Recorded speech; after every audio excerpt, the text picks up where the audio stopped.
का घूंघट पार्ट 6।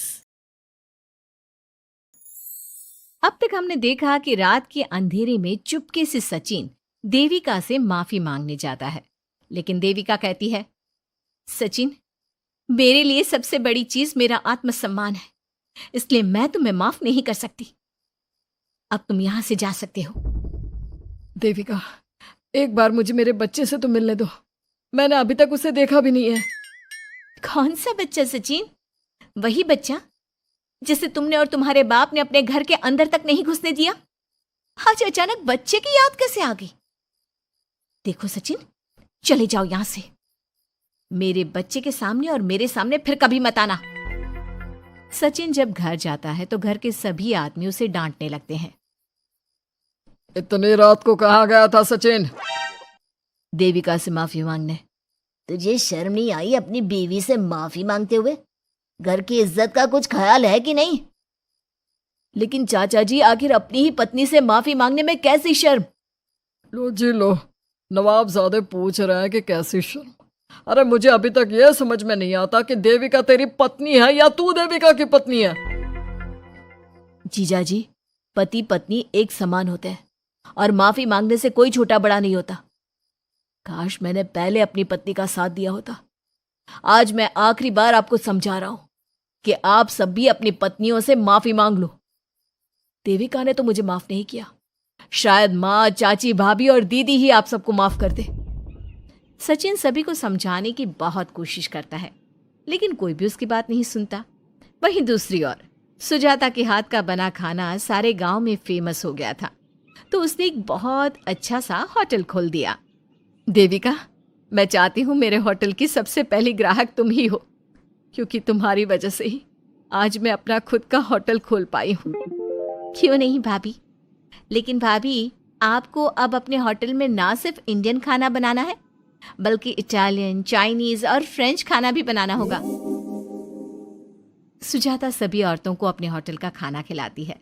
खाना खाने के बाद कम्मो कहती है, अरे बहू, इतना अच्छा खाना तो मैं भी नहीं बना सकती। तू तो वो हो गई, क्या कहते हैं उसे? मास्टर शेफ चाची जी। हाँ, मास्टर शेफ।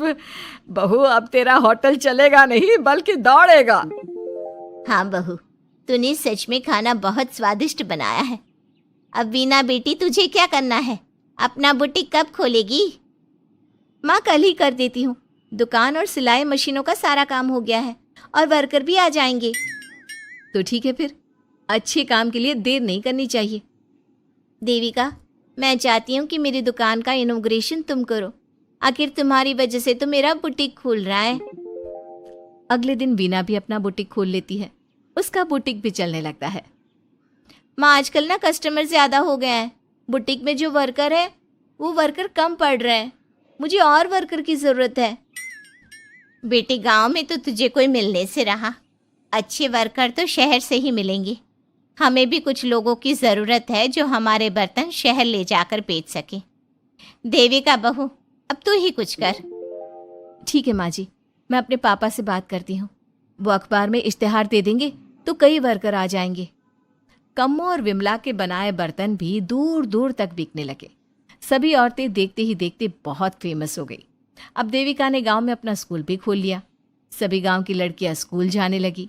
एक दिन देविका ने सभी से कहा, माँ जी, मैंने स्कूल तो खोल लिया है और गांव की लगभग सारी लड़कियां भी आ रही हैं, लेकिन कल से आप सब भी आएंगी, गांव की सभी औरतों के साथ। देविका बहू, कैसी बात कर रही है तू? इस उम्र में हम स्कूल जाते हुए अच्छे लगेंगे क्या? माँ जी, पढ़ने की कोई उम्र नहीं होती और आप सबको मैंने कितना कुछ तो सिखा दिया है। अगर आप सब स्कूल पढ़ने आएंगी तो इससे गांव की सभी औरतों को हिम्मत मिलेगी। लेकिन बहू, अब हमें पढ़ने की क्या जरूरत? अब तो हम बूढ़े हो गए हैं। चाची जी, जरूरत है पढ़ने की, और पढ़ने की कोई उम्र नहीं होती। अब देविका लड़कियों को पढ़ाने के साथ साथ गांव की औरतों की शिक्षा पर भी ध्यान देने लगी।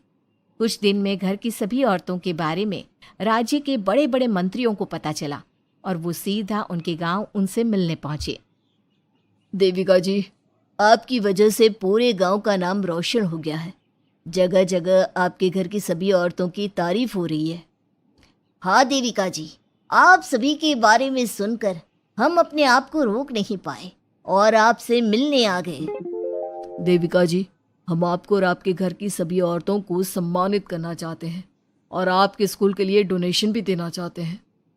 इस तरह मंत्री और गांव के सभी लोग देविका के साथ साथ उसके घर की सभी औरतों को प्रतीक चिन्ह देकर, फूलों की माला पहनाकर और शॉल देकर सम्मानित करते हैं।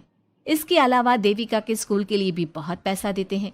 जिस पंचायत ने देविका के खिलाफ फैसला सुनाया था, उस पंचायत को अपने फैसले पर आज पछतावा हो रहा था।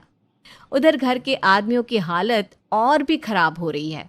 बापू, चाचा जी, अब सचिन ने आपको समझाया था कि सबसे माफी मांग लेते हैं, तब आपने हमारी बात नहीं सुनी। अब देखिए, सभी का राज्य में कितना नाम हो रहा है। खुद मंत्री जी उनको सम्मानित करने आए हैं। बापू, मोहन और सचिन ठीक कह रहे हैं। हमारी हालत तो दिन पे दिन खराब होती जा रही है। ना तो हम घर का कोई काम कर पा रहे हैं और ना ही बाहर का। तुम लोग ज़रूरी बात सबसे आखिर में बताते हो। ये बात तुम लोग पहले भी तो बता सकते थे। भैया, हमें सबसे माफ़ी मांगनी चाहिए और सबको यहाँ बुला कर लाना चाहिए।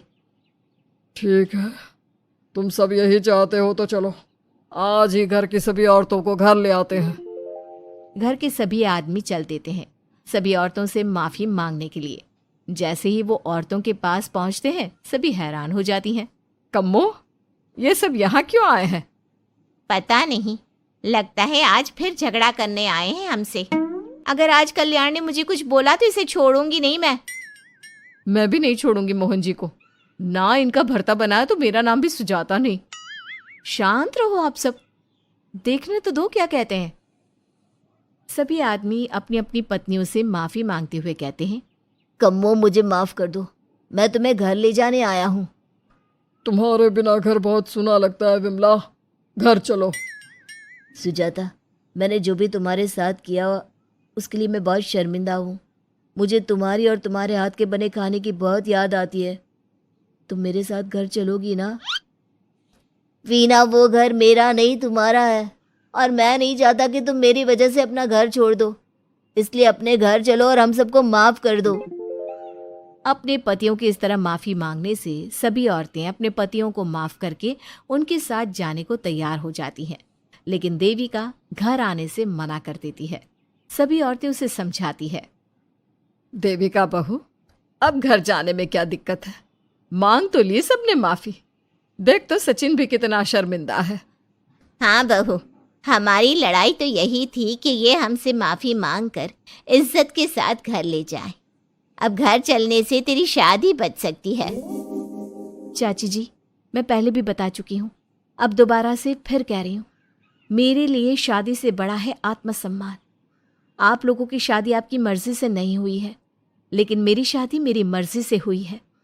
इसलिए शायद आप लोगों को फ़र्क नहीं पड़ता कि आपके पति ने आपके साथ क्या किया, पर मुझे इस बात से बहुत फ़र्क पड़ता है कि मेरे पति ने मुझे अपने बराबर नहीं समझा और इसलिए मैं उसे माफ़ नहीं कर सकती। देविका, मैं अपने बर्ताव के लिए बहुत शर्मिंदा हूँ। तो जिंदगी भर शर्मिंदा रहना। और हाँ, आप सब इनके साथ जाना चाहती हैं तो जाइए, लेकिन मेरी एक बात हमेशा याद रखिएगा, शादी सिर्फ एक रस्म होती है। इस रस्म में पति और पत्नी बराबर के हिस्सेदार होते हैं। ना कोई छोटा होता है और ना कोई बड़ा। इसलिए यदि आपका पति आपको सम्मान दे तो बदले में उसे सम्मान दो, नहीं तो वो जैसा करे आप भी वैसा ही करो। देविका सचिन के साथ नहीं जाती है और अपने बेटे के साथ वहीं रहने का फैसला करती है। अब वो न सिर्फ अपने गांव बल्कि हर जगह जाकर